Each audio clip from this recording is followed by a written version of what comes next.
guys, si Sano ngayon guys, nagloading kami sa Santarim.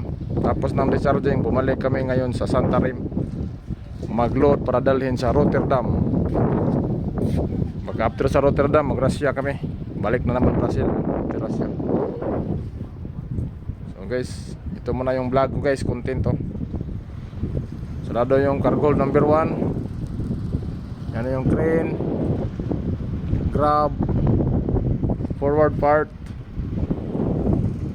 Binablog ko guys kasi nasa barko si Sano guys. Wala pang bakasyon ng mga Brasiliano to guys. So nasa Brazil kami, Santarim, Brazil.